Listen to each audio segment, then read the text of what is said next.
Hello students, human resource management में आज का हमारा टॉपिक है that is the performance appraisal. Performance appraisal में क्या बोले कि एक process of evaluating the performance of employee, कि एम्प्लॉय किस तरीके से परफॉर्म कर रहा है, उसकी परफॉर्मेंस क्या है, कैसे उसका बिहेवियर है, ये सारी चीज़ों को उसने ध्यान में रखते हुए उसने क्या एक परफॉर्मेंस अप्राइजल का कॉन्सेप्ट बनाया, जिसमें वो क्या इन्फॉर्मेशन को शेयर कर रहा है सबके साथ एंड सर्च कर रहा है फॉर द वेज कि हम अपने परफॉर्मेंस को कैसे इम्प्रूव कर सकते हैं। उसके बाद क्या एक स्टेप पर the management finds out how effective it has been at hiring and placing employees, की कितना इफेक्टिव प्रोसेस है, कितना इफेक्टिव तरीका है कि जिससे हम प्लेसमेंट के लिए लोगों को हायर कर रहे हैं। परफॉर्मेंस अप्राइजल का एक process of valuating and employee performance of jobs in terms of it requirement. Performance हमने ऐसे भी देखनी है कि हमने उसी पर्सन को जॉब दी है जो जिस स्किल के लिए क्वालिफाइड है। परफॉर्म को उसने डिफ़ाइन किया है दैट इज़ की purpose, empowerment, relationship, flexibility, performance, recognition and rewards and moral. ये उसने परफॉर्मेंस की परफॉर्म की प्रॉपर क्या उसने एब्रीवेशन की डेफिनेशन दी है, फुल फॉर्म दी है। ऑब्जेक्टिव्स क्या है परफॉर्मेंस अप्राइजल्स के अकॉर्डिंग टू एम्प्लॉय की परफॉर्मेंस कैसे देखी उसने कि concrete and tangible particulars about their work, कि अपने काम को लेके अच्छे से काम कर रहे हैं या नहीं, असेसमेंट ऑफ परफॉर्मेंस अच्छे से देख रहा है परफॉर्म कर रहा है या नहीं। और ऑर्गेनाइजेशन के अकॉर्डिंगली क्या है कि उसने मेजर करना है कि कंपनी की कितनी एफिशिएंसी बढ़ी है और मेंटेनिंग ऑर्गेनाइजेशन कंट्रोल। एम क्या एम्प्लॉय के अकॉर्डिंग परफॉर्मेंस अप्राइजल का एम क्या है कि उसने पर्सनल डेवलपमेंट करनी है, वर्क सेटिस्फाई करना है और इन्वॉल्वमेंट करनी है खुद की इन दी ऑर्गेनाइजेशन। और ऑर्गेनाइजेशन के अकॉर्डिंगली क्या आएगा कि हमने गोल्स देखने हैं एम्प्लॉय एंड ऑर्गेनाइजेशन के, ग्रोथ एंड डेवलपमेंट करनी है हमने ऑर्गेनाइजेशन की और हारमोनी इंक्रीज़ करनी है और इन्हांस करनी है इफेक्टिवनेस। इसका प्रोसेस क्या है कि उसने सबसे पहले क्या करेक्टिव स्टैंडर्ड्स देखने हैं, उसके बाद परफॉर्मेंस स्टैंडर्ड्स, फिर कमिटमेंट स्टैंडर्ड्स, फिर measuring standards and comparing and then discussing the results. पहले उसने करेक्ट करना है, उसके बाद उसने परफॉर्मेंस को सेट किया, कम्युनिकेट किया, उसने अपने आपस में कमिट किया, उसके बाद मेजर किया कि क्या रिज़ल्ट आया, कंपेयर किया आपस में पहले क्या था और अब क्या आया, और उसके बाद रिजल्ट्स को डिस्कस किया। ये सारा प्रोसेस आ जाएगा। परफॉर्मेंस के मेथड्स क्या है, ट्रेडिशनल मेथड्स है जिसमें पेयर्ड कंपैरिजन है, ग्राफिक रेटिंग स्केल्स है, फोर्स चॉइस, डिस्क्रिप्शन मेथड्स, ये नंबर ऑफ मेथड्स है जिससे हम परफॉर्मेंस को मेजर कर सकते हैं, ट्रेडिशनल मेथड्स।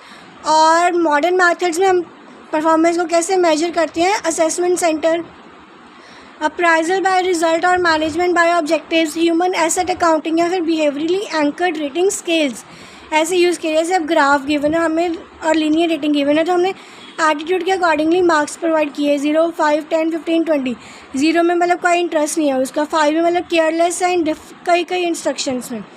10 आ जाएगी कि वर्क में इंटरेस्टेड है लेकिन अपनी एडवाइस दे रहा है, अपने अकॉर्डिंग चल रहा है। उसके बाद एंथुसियास्टिक आ जाएगा, दैट इज़ कि वो फेलो वर्कर्स के साथ काम कर रहा है नहीं कर रहा। और लास्ट में क्या आ जाएगा कि हाँ उसने सबकी एडवाइस को फॉलो करते हुए काम किया। और वही अगर हम डिसीजिवनेस में देखें तो उसकी भी रेटिंग की है 0 to 20 से लेके, दैट इज़ कि वो स्लो डिसीजन ले रहा है, उसके बाद वो डिसीजन ले रहा है बट बड़ा सोच समझ के बाद, उसके बाद उसने प्रॉम्प्टली कोई भी रैंडम डिसीजन ले लिया, उसके बाद उसने कंसल्टेंट एक्शंस लिए, हाँ उसने आपस में डिसाइड किया फिर डिसीजन लिया, और लास्ट में क्या कि उसने बिना कंसल्टेंट के डिसीजन लिया, तो इस तरीके से रेटिंग की है।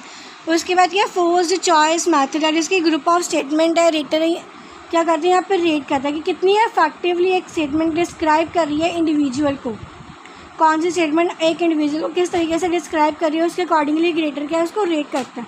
रेगुलरिटी ऑफ जॉब में क्या बोला, ऑलवेज रेगुलर है, इन्फॉर्म कर रहे हैं इन एडवांस फॉर डिले, उसके बाद कभी या फिर रेगुलर नहीं है या फिर कभी एब्सेंट नहीं हुआ, ये सारी चीज़ों को ध्यान में रखना। उसके बाद क्या क्रिटिकल इंसिडेंट मैथड, उससे भी वर्कर्स बताए गए A to E तक नाम दे दिया और वो कैसे रिएक्ट कर रहे हैं और उसकी स्केलिंग किस तरीके से की गई है, ये सारी चीज़ें बताई जाएंगी। ये वैसे ज़्यादा इंपॉर्टेंट नहीं है, आएगा नहीं पेपर में।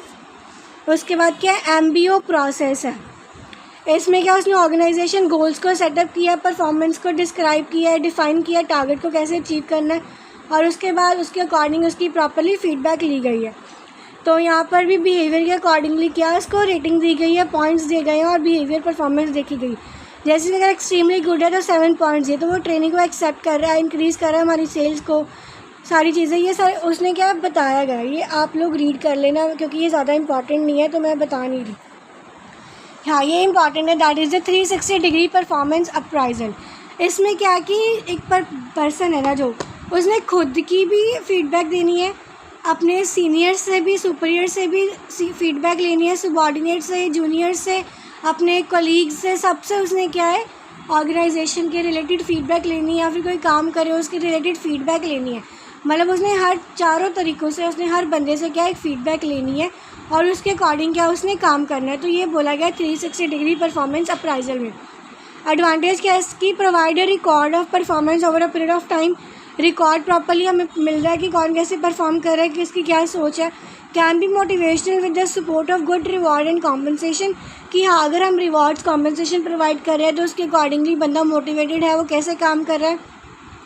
Provide an opportunity for manager to meet and discuss performance, एक अपॉर्चुनिटी मिलती है मैनेजर को ताकि वो अपने कोलीग्स के साथ, अपने काम करने वाले एम्प्लॉयज़ के साथ मीटिंग कर सके और उसके साथ उनकी परफॉर्मेंस को, प्रॉब्लम इश्यूज़ को डिस्कस कर सके।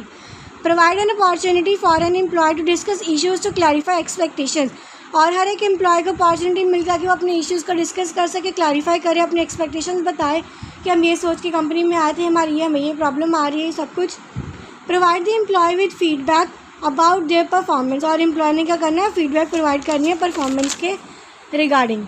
उसके बाद इसके डिसएडवांटेजेस क्या है, इफ़ नॉट एंड अप्रोप्रिएटली, अगर हम परफॉर्मेंस अच्छे से नहीं कर रहे या फिर हम फीडबैक नहीं ले रहे तो हमें क्या आएगा, नेगेटिव एक्सपीरियंस मिल रहा है, बहुत टाइम कंज्यूमिंग हो जाएगा मैनेजर के लिए, हर एक प्रॉब्लम इशू को देखना, उसके बाद उसको सॉल्व करना, ठीक है। और उसको रेटर एरर्स आ जाएंगे, बायसेस, लड़ाई झगड़े हो जाएंगे, वेस्ट ऑफ टाइम हो जाएगा और क्या स्ट्रेसफुल हो जाएगा।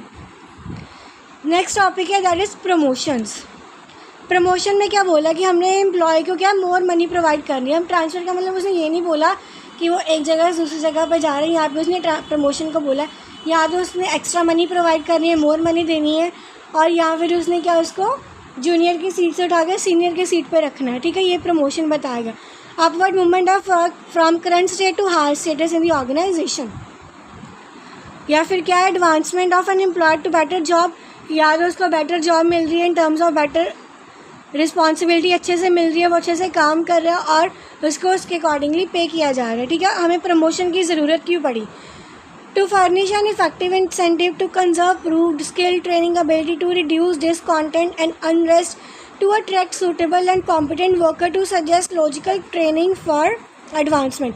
मतलब कि या तो पर्सन की स्किल्स को देखते हुए, ध्यान में रखते हुए, ट्रेनिंग वगैरह उसकी एबिलिटी को देख के हमने उसको हायर सीट प्रोवाइड की, हायर अपॉर्चुनिटी प्रोवाइड की है।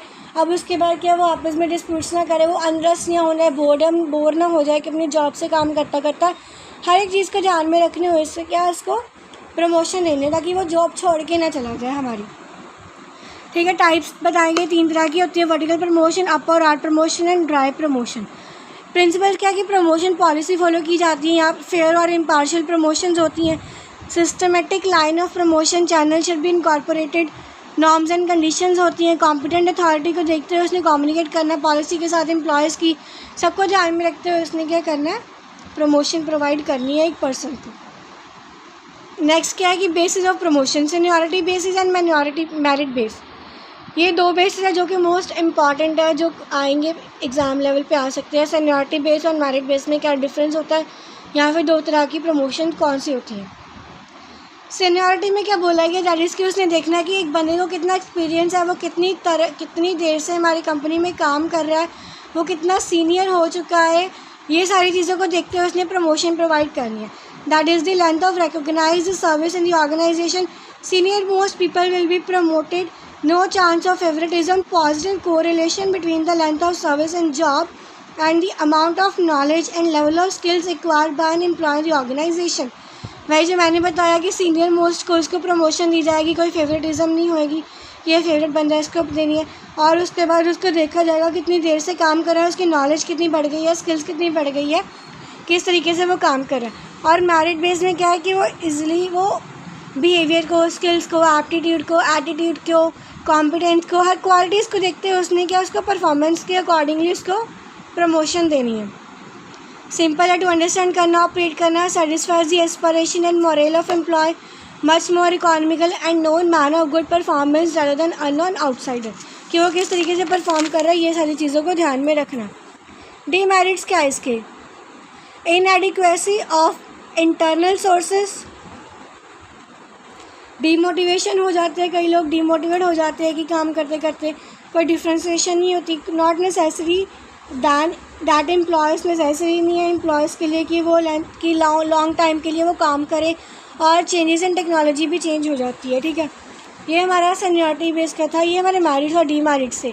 अब मैरिट बेस में जो मैंने बताया कि उसने नॉलेजेबिलिटी को देख के, कैपेबिलिटीज़ को देख के, परफॉर्मेंस को देखते हुए उसने उसको क्या परफॉर्मेंस के अकॉर्डिंगली प्रमोशन प्रोवाइड करनी है। तो इसके मेरिट्स क्या कि बंदा मोटिवेटेड रहता है, मैक्सिमम यूटिलाइजेशन होती है हमारे ह्यूमन रिसोर्सेज की ऑर्गेनाइजेशन में, कॉन्टीन्यूसली उसने इनकरेज करना है एम्प्लॉयज़ को, अपलिफ्टमेंट होगी मोरल की, ठीक है। और डीमेरिट्स क्या है कि उसने डिफ़िकल्ट हो जाता है कई बार जज करना, और क्योंकि नंबर ऑफ़ पीपल आते हैं हमारे पास और हमने उनमें से पूल ऑफ कैंडिडेट्स में से सेलेक्ट करना होता है कि कौन सा पर्सन या कौन सा एम्प्लॉय जो है वो अच्छे से काम कर रहा है, किसकी परफॉर्मेंस अच्छी है। No sense of certainty, create dissatisfaction, subjectiveness, ऐसे बहुत सारी चीज़ जो है वो डीमेरिट्स प्रोवाइड करती है। तो ये हमारा था प्रमोशन का।